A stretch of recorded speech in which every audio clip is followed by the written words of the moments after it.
Hello everyone, welcome to my YouTube channel. Interpretation of statutes में हमने interpretation के मतलब को समझा, स्टैट्यूट के मतलब को समझा, कंस्ट्रक्शन के मतलब को समझा।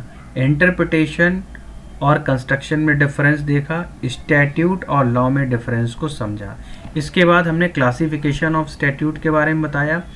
क्लासिफिकेशन ऑफ स्टैट्यूट में हमने डिटेल में पढ़ा कि इसका क्लासिफिकेशन किन तीन तरीके से क्लासिफाइड किया जा सकता है। एक तो टाइम पीरियड के अकॉर्डिंग हमने क्लासिफाइड किया। टाइम पीरियड के अकॉर्डिंग जब हमने क्लासिफाइड किया तो हमने बताया कि इसमें टेम्परेरी और परमानेंट दो तरीके से हम इसको क्लासिफाई कर सकते हैं। उसके बाद हमने मेथड ऑफ क्लासिफिकेशन देखा। मेथड ऑफ क्लासिफिकेशन में सबसे पहले हमने बताया कि मैंडेटरी, इम्परेटिव एंड ऑब्लिगेटरी। पहला नेचर ऑफ ऑपरेशन कैसा है, इसमें मैंडेटरी है, इम्प्लीमेंट्री है, इम्परेटिव है या ऑब्लिगेटरी है, डायरेक्शनल है, प्रोस्पेक्टिव है या रेट्रोस्पेक्टिव है। तो हमने चार तरीके से मेथड को डिस्कस किया। फिर हमने इसके ऑब्जेक्ट के बारे में देखा कि what is the object of that particular statute. तो ऑब्जेक्ट में हमने कई सारे स्टैट्यूट्स के क्लासिफिकेशन को ऑब्जेक्ट के अकॉर्डिंग बताया। तो हमने बताया कि इसमें एक्सप्लेनेटरी स्टैट्यूट है वो क्या है, अमेंडिंग स्टैट्यूट क्या है। अमेंडिंग स्टैट्यूट को हम ऐसे समझ सकते हैं जैसे सीआरपीसी 1973, ये अमेंड हुआ है 1898 से। इसके बाद रिपीलिंग स्टैट्यूट क्या है, डिसेबलिंग कोई, जैसे कि इसके पहले एमआरटीपी एक्ट था, एमआरटीपी एक्ट अब ना होकर कंपनसेशन एक्ट 2002 है। तो this is the repealing statute या इसे हम क्यूरेटिव स्टैट्यूट भी कह सकते हैं।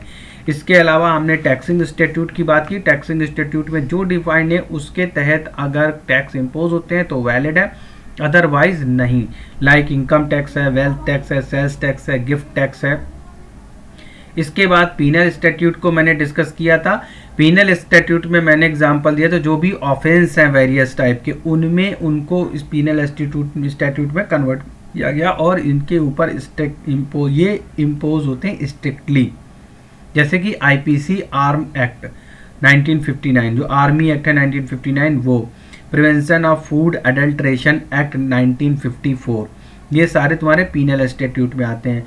डिसेबलिंग स्टैट्यूट वो स्टैट्यूट जिनको हम अप्लाई नहीं, जिनको कट डाउन करना चाहते हैं, हटाना चाहते हैं, लाइक पोटा है, पीएमएल है, पीसी एक्ट है, ये नहीं चाहिए। इनेबलिंग स्टैट्यूट जिनको हम और चाहते हैं कि ये और एक तरह से ये फ्लरिश हो, ताकि लोगों को जो है, जैसे कि लैंड एक्विजिशन एक्ट है। लैंड एक्विजिशन एक्ट क्या है, लोगों के भले के लिए लोगों की ज़मीन को अधिग्रहित किया जाता है ताकि लोगों के बेनिफिट के लिए यूज़ हो सके। अदरवाइज लोग अपनी ज़मीन में क्यों अधिग्रहण होने देंगे अगर ये एक्विजिशन एक्ट नहीं होता तो इस तरह से इनेबलिंग इंस्टीट्यूट हमने डिस्कस किया था। कोडिफाइंग स्टैट्यूट हमने डिस्कस किया था, जैसे कि जो कस्टम्स चले आ रहे हैं बहुत सारे पुराने, तो उनको हमने हिंदू मैरिज एक्ट और हिंदू सक्सेशन एक्ट, इस तरह से हमने कोडिफाइंग स्टैट्यूट को डिस्कस किया। Consolidating statute like IPC, CrPC हमने डिस्कस किया। डिक्लेरेटिव स्टैट्यूट्स हमने डिस्कस किए। रेमेडियल स्टैट्यूट हमने डिस्कस किए जिनका रेमेडियल फीचर होता है, जैसे कि worker compensation act, maternity benefits act. तो हमने रेमेडियल स्टैट्यूट देखे। तो हमें क्लासिफिकेशन जो है ऑब्जेक्ट के बेसिस पे इस तरह से इतने फर्दर क्लासेस में स्टैट्यूट को हम स्टडी करते हैं। अब हमें ये है कि ये तो हो गए। अब इसके बाद हमने जो डिस्कस किया था वो बहुत ही इंपॉर्टेंट यहाँ से कि इंटरप्रिटेशन को, यानी कि जो स्टैट्यूटरी इंटरप्रिटेशन हो गए, यानी कि जिनकी नेचुरल मीनिंग है, जैसे कि जो वर्ल्ड ऑक्सफोर्ड डिक्शनरी में जो मीनिंग निकल के आ रहा है वो मीनिंग अगर एज इट इज इंटरप्रिएट करते वक्त उसकी नेचुरल मीनिंग दे रहा है तो हमको उसको as it is first source हम उसको मानेंगे उस नेचुरल मीनिंग को, और हम किसी भी सेकेंडरी सोर्स का प्रेफरेंस नहीं लेंगे। लेकिन अब जो नॉन स्टैट्यूटरी, जैसे कि जिनमें ट्रू मीनिंग जो है वो निकल कर नहीं आ रही है, जब हम ट्रू मीनिंग नहीं निकाल पा रहे हैं तो उसमें क्या, या फिर मीनिंग उसकी एम्बिग्विटी है मीनिंग में, तो वहाँ पे हम लिटरल रूल अप्लाई करके जुडिशियल मीनिंग देखेंगे कि जुडिशरी ने उसको किस तरह से इंटरप्रिएट किया है। आई होप यहाँ तक बात बिल्कुल क्लियर हो गई होगी इंटरप्रिटेशन के रेफरेंस में। अब हमने इसको बताया था, इसकी एक मैगजीन एब्सोल्यूटा सेंटेंसिया एक्सपोजिटोरे नॉन इंडिजिट, यानी कि एज जो नेचुरल मीनिंग है, जो उसकी ऑर्डिनरी मीनिंग है, उसको अगर वहाँ से हमको ऑर्डिनरी मीनिंग से, उसकी नेचुरल मीनिंग से उस स्टैट्यूट के बारे में क्लैरिफिकेशन मिलती है, तो हम फर्स्ट प्रेफरेंस, जो हमारा प्राइमरी प्रेफरेंस होगा, वो हमारा उसकी नेचुरल मीनिंग या ऑर्डिनरी मीनिंग पे होगा। हम सेकेंडरी रेफरेंस नहीं यूज़ करेंगे। जहाँ पर अब किसी पर्टिकुलर केस की बात करते हैं, अगर किसी पर्टिकुलर में जो फैक्ट डिटरमाइन करने वाले हैं या फिर स्टेट्स ऑफ फैक्ट्स हैं, जो फैक्ट डिटर्मिनेशन करने के लिए या स्टेट ऑफ फैक्ट्स हैं, वो किसी इंटरप्रिएटर के पास प्रेजेंट किए जाते हैं, प्रेजेंटेड टू द इंटरप्रिएटर, और वो फॉल करते हैं with in the particular statute और नॉट। सबसे पहले ये चेक किया जाएगा कि जिस स्टैट्यूट की बात की जा रही है, जो फैक्ट प्रस्तुत किए गए हैं, जो स्टेट्स ऑफ फैक्ट्स हैं, वो उस पर्टिकुलर स्टैट्यूट्स में आ रहे हैं कि नहीं आ रहे हैं। अगर वो उसके आ रहे हैं तो that should be ascertain the true meaning of that particular statute through out the interpretation, यानी कि वो उसकी ट्रू मीनिंग को ही बताएगा। यानी कि कोई पर्टिकुलर केस है, जब आप केस लड़ने जाते हो कोर्ट में, तो आप क्या करते हो, आप फैक्ट प्रस्तुत करते हो जज साहब के सामने, और जज साहब जो उन फैक्ट को कोट करते हैं, जहाँ पे आप वो पर्चियां लगाते हो येलो कलर की, रेड कलर की, वहाँ पे आप स्टेट ऑफ फैक्ट सारे मेंशन करते हो, और फैक्ट डिटर्मिनेशन के लिए जज साहब जो होते हैं वो अपनी एक लिस्ट उनके पास होती है, उस पर चेक करते जाते कि ये है फैक्ट डिटर्मिनेशन, जहां पे फैक्ट जो है पार्टी का डिटर्मिनेशन करना है। तो अब जिसके रेफरेंस में आप बात कर रहे हो, जिस लॉ का और के रेफरेंस में फॉलो हो, तो वो पता चलेगा उसकी जो वर्ड आप यूज कर रहे हो उसकी ट्रू मीनिंग किस में है। अगर वो पर्टिकुलर स्टैट्यूट्स में लाई करती है और उसका जो असर्टेन होता है true meaning of that particular statute through out the interpretation, यानी कि पूरे इंटरप्रिटेशन में वो उसकी ट्रू मीनिंग को असर्टेन कर रहा है, तब तो उसका लिया जाएगा प्राइमरी सोर्स। अगर ऐसा नहीं है तो क्या होगा, यानी कि लेजिस्लेचर की जो इंटेंशन है वो क्या है, ascertain the true meaning of the statute. अगर नेचुरल मीनिंग से विशेट कर रहा है, लिटरल मीनिंग जो है उसकी, या फिर ग्रामेटिकल फॉर्म जो है उसकी इस तरह से है कि उसमें किसी भी तरह की कोई एम्बिग्युइटी आ रही है, या उसकी ग्रामेटिकल सेंस में मीनिंग तो ठीक है, एक मीनिंग एक ही निकल रही है, लेकिन उसका जो स्कोप है वो बहुत वाइड हो जा रहा है, तो उसको जो जज साहब हैं वो एक्सप्लेन कैसे करेंगे, वो उनकी इंटरप्रिटेशन के ऊपर डिपेंड करेगा कि वो उसकी लिटरल मीनिंग लेंगे, उसकी नेचुरल मीनिंग को उसकी लिटरल मीनिंग। एक तो होगी जो इंटेंशन जो है, जो आपकी पर्टिकुलर इंटेंशन है, जिस चीज़ के लिए वो जो विवादक तत्व है, जो लेजिस्लेचर के जो कोर्ट में गया है एज एन फैक्ट या स्टेट्स ऑफ फैक्ट के रूप में, तो उसकी इंटेंशन क्लियर है, वो ट्रू मीनिंग को रिप्रेजेंट कर रहा है स्टैट्यूट की, तो ठीक है, उसके फर्स्ट सोर्स ले लिया जाएगा, ट्रू मीनिंग को ले लिया जाएगा। नाउ द क्वेश्चन इज कि मीनिंग तो उसकी ठीक है, नेचुरल मीनिंग है, लेकिन नेचुरल मीनिंग का स्कोप बहुत वाइड है। अब अगर स्कोप वाइड है तो उसकी मीनिंग लिटरल मीनिंग ली जाएगी, और ग्रामेटिकल फॉर्म में उसको क्या किया जाएगा, उसका लिटरल मीनिंग लिया जाएगा। तो वो कैसे होगा, वो हम पर्टिकुलर केस लॉ से हमने समझाने की कोशिश की थी। ये मकबूल Hussain versus state of Bombay का केस है। इसमें जो एपीलेंट है वो एयरपोर्ट पे पहुंचा है खूब सारा सोना लेकर के। अब उसके पास सोना है, उसने कस्टम में इसकी कोई इंफॉर्मेशन नहीं दी है, तो 167(8) जो है सी कस्टम एक्ट है, 167(8) जो है सी कस्टम एक्ट का, वो कहता है कि भैया आप ऐसे बिना इंफॉर्मेशन दिए हुए सोना किसी भी जगह पे इंपोर्ट एक्सपोर्ट नहीं कर सकते हो। तो उसके ऊपर एप्लीकेबल हो गया, चलो उसने मान लिया और उसने जो भी फाइन वाइन बनता था वो अपना भरा। उसके बाद उसके ऊपर फॉरेन एक्सचेंज रेगुलेशन एक्ट लगा सेक्शन 8, उसने कहा ऐसा कैसे करा, तो अब वो हमारे संविधान में आर्टिकल 22 का उसने रेफरेंस दिया कि साहब देखो आर्टिकल 22 में डबल जियोपार्डी दिया हमें। डबल जियोपार्डी मतलब एक ही समव्यवहार के लिए, यानी कि अगर हमने 2 अपराध किए हैं या सेम ट्रांजैक्शन के 2 अपराध कर दिए हैं, जिसमें कि हमने एक बार से ज़्यादा एक ही अपराध के लिए एक बार से ज़्यादा 2 सजाएं हमें नहीं दे सकता कोई, यानी कि अगर किसी एक्ट में कोई सज़ा, किसी एक्ट में कोई सज़ा दे रखी है, अपराध एक है, तो इस तरह से तो उसके हर जगह से FIR लिखवा दो तो हर जगह से सज़ा उसकी सुनाई जाने लगेगी। उसको परेशान हो जाएगा। तो डबल जियोपार्डी नहीं हो सकता, यानी कि एक ही अपराध के लिए एक बार से ज़्यादा दंड उसको नहीं दिया जा सकता है। आर्टिकल 22 इसके लिए इम्यूनिटी देता है। लेकिन जज साहब ने क्या दलील दी? जज साहब ने कहा कि भैया जो सी है, सी जो है ना ही किसी कोर्ट के अंतर्गत आता है और ना ही कोई ये जुडिशियली ट्रिब्यूनल है, इसलिए ये जो दोनों सजाएं हैं, जो दोनों कन्विक्शन हुई हैं आपके, जो दोनों के ट्रायल चल रही है, ये आपकी चलती रहेगी। क्योंकि सी जो है, सी का जो एक्ट है वो ना तो किसी कोर्ट के एक्ट में आता है, ना ही जुडिशियली ट्रिब्यूनल में आता है। ठीक है, तो जो तुम्हारा फॉरेन एक्सचेंज रेगुलेशन एक्ट है वो तो सही लगा है तुम पे, और सी का हमें पता नहीं, क्योंकि वो आता ही नहीं है, ना कोर्ट में आता है ना जुडिशियल ट्रिब्यूनल में आता, तो उसके बारे में कैसे कह सकते हैं भाई?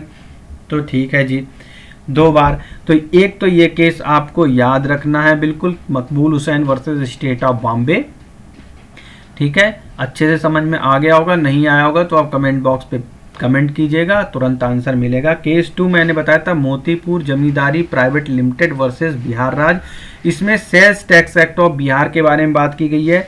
इसमें सेल्स टैक्स एक्ट में Motipur Zamindari private limited versus Bihar state, इसमें sales tax act of Bihar ये कहता है कि जो वेजिटेबल है वो टैक्सेबल नहीं होंगी, वेजिटेबल पे कोई भी टैक्स इम्पोज नहीं किया जाएगा। तो ये भाई साहब जो है इन्होंने कहा कि जो गन्ने की मैं खेती कर रहा हूँ, जब गन्ने, तो इस पे टैक्स क्यों देना पड़ रहा है? तो उसके लिए अब मामला पहुंचा जब सुप्रीम कोर्ट, तो उसमें ये इसका इंटरप्रिटेशन लगाया गया। तो इसमें देखा गया कि हाँ, नेचुरल मीनिंग तो वेजिटेबल ही निकल रही है ये भी, तो इसका जो है लिटरल मीनिंग क्या समझा जाए? तो उन्होंने कहा वेजिटेबल जो सबसे पहले जो हमारा अप्लाई करेगा जो प्रोसेस है वो उसकी ट्रू सेंस में है कि नहीं है, यानी कि जो लेजिस्लेचर चाहता है, किस लिए ये एक्ट बनाया गया, ये इसलिए बनाया गया कि भाई जो खाने पीने की वेजिटेबल है वो टैक्स फ्री होंगी, ना कि जो आप व्यापार करने के लिए यूज़ कर रहे हो, आप बेच रहे हो कोई माल, तो उस पर भी टैक्स नहीं दोगे। आप एक जगह से दूसरी जगह ले जा रहे हो और बेच रहे हो तो उस पर तो टैक्स लगेगा, क्योंकि उससे शुगर बनती है और बहुत सारे ऐसे आइटम बनते हैं जिनका व्यापार होता है। तो इसलिए ये वेजिटेबल के उसमें नहीं आएगा। तो इसका ट्रू सेंस निकाला गया, क्योंकि इसका जो ट्रू सेंस था वो उसकी नेचुरल मीनिंग थी, वो लेजिस्लेचर की इंटेंशन की अलग थी और मीनिंग कुछ अलग निकल रहा था। तो इसलिए इसकी लिटरल मीनिंग जो है उसको हमें डिफाइन करना पड़ा जुडिशरी के थ्रू। तो ये दूसरा केस बताया मैंने, Motipur Zamindari private limited versus state of Bihar. अब लिटरल मीनिंग का जो वर्ड लॉर्ड ब्रोघम है, इन्होंने क्या कहा है? Lord Brougham take the literal meaning of the word that the legislature has given them, यानी कि जो लेजिस्लेचर ने मीनिंग दी है, ट्रू मीनिंग वही मीनिंग होगी वर्ड्स की, as well the meaning that the words naturally imply unless. ठीक है, यानी कि इन्होंने क्या कहा कि कोई वर्ड है स्टैट्यूट में अगर यूज हो रहा है तो उसकी ट्रू मीनिंग ही यूज होगी। उसका फर्स्ट सोर्स क्या होगा? फर्स्ट सोर्स होगा उसकी नेचुरल मीनिंग। लॉर्ड ब्रोघम ने कहा है कि जो नेचुरल मीनिंग है किसी वर्ड की वही उसकी ट्रू मीनिंग होगी, अनलेस, अनलेस क्या? Construction of such term is regulated और अल्टर्ड बाय द प्रियम्बल और the framework of the question words. ठीक है, जिस तरह से कि अगर यह अल्टर हो रहा हो या इस प्रेम्बल में या फिर फ्रेमवर्क में जो क्वेश्चन है उसमें किसी भी तरीके से अल्टरेशन आ रहा है, तब तक अगर मान लो कोई किसी चीज़ का यूज कन्फ्यूज़न पैदा कर रहा है तो वहाँ पे जहाँ पे स्टैट्यूट को समझने में प्रॉब्लम आ रही है तो वहाँ पे उसकी लिटरल मीनिंग को हम स्टैट्यूट के माध्यम से निकालेंगे, समझेंगे। ठीक है, तो ग्रामेटिकल मीनिंग जो है उसकी हम स्टैट्यूट के माध्यम से समझेंगे, जो स्टैट्यूट कहेगा हम वो ऐसा यूज़ करेंगे। इसके बाद जे पार्क हैं, इन्होंने क्या कहा? इन्होंने कहा interpretation of statute, interpretation of statute, इसकी अगर लैंग्वेज, अगर इसकी लैंग्वेज में एम्बिग्विटी है, एम्बिग्विटी मतलब दो मीनिंग निकल रहे हैं उसके, तो अगर एम्बिग्विटी है, दो केस हुए, एक तो एम्बिग्विटी नहीं है, एम्बिग्विटी नहीं है, अगर एम्बिग्विटी नहीं है तो मतलब इसका एक से ज़्यादा मीनिंग नहीं निकल रही, एम्बिगुअस नहीं है, तो फिर इसका मतलब ये हुआ कि हम फर्स्ट सोर्स यूज़ करेंगे, यानी कि इंट्रा लेजिस, इसको बोलते हैं इंट्रा लेजिस। अगर एम्बिग्विटी नहीं है तो इंट्रा लेजिस होगी, अदरवाइज कंटेंशिया लेजिस होगी। ठीक है, यानी कि अगर हम इसकी ट्रू मीनिंग है असर्टेन कर रही है, एम्बिगुअस नहीं है, तो ये इंट्रालेजिस होगी, नहीं तो ये कंट्रालेजिस होगी, यानी कि कंटेंशियलिजिस होगी, यानी कि यहाँ पे इसकी हम ट्रू मीनिंग को जुडिशियल के माध्यम से समझेंगे। फिर मैक्सवेल है, मैक्सवेल की डेफिनेशन है इसमें। मैक्सवेल ने इसके बारे में क्या कहा है, मैक्सवेल ने कहा है कि जो मैक्सवेल ने एक बहुत ही फेमस केस है Mattison versus Harry 1854, Mattison versus Harry 1854। इस केस में उन्होंने ये कहा है कि plain fair and literal meaning, यानी कि प्लेन फेयर और लिटरल मीनिंग जो है वो निकल रही है, जो तो फिर हम उसकी प्लेन फेयर और लिटरल मीनिंग को ही हम ये जो है मानेंगे लिटरल मीनिंग, यानी कि वर्ड की जो नेचुरल मीनिंग है, अगर नेचुरल मीनिंग से हमें आंसर मिल जा रहा है यानी कि वो स्टैट्यूट में, तो हम नेचुरल मीनिंग को यूज़ करेंगे। इसी में एक कदम आगे बढ़ के गोल्डन रूल कहता है कि अगर वर्ड अपने आप में एम्बिगुअस है और लॉ के पर्पस को इफेक्ट देने के लिए लैंग्वेज को मॉडिफाई वे में समझना पड़ेगा, तो फिर word used in this text are to be given or interpreted in their natural और ऑर्डिनरी मीनिंग। ठीक है, अगर वर्ड नेचुरल ऑर्डिनरी मीनिंग दे रहा है तो ठीक, नहीं तो फिर जो स्टैट्यूट मीनिंग देगा वो मीनिंग मान्य होगी। तो गोल्डन रूल जो है सब पे एप्लीकेबल होता है, ये हम बाद में पढ़ेंगे। सबसे पहले हम इसके बाद पढ़ेंगे अब रीजनेबल रूल क्या होते हैं। तो रीजनेबल रूल की जो मैगजीम है वो हम डिस्कस करते हैं और साथ में रीजनेबल रूल को समझते हैं।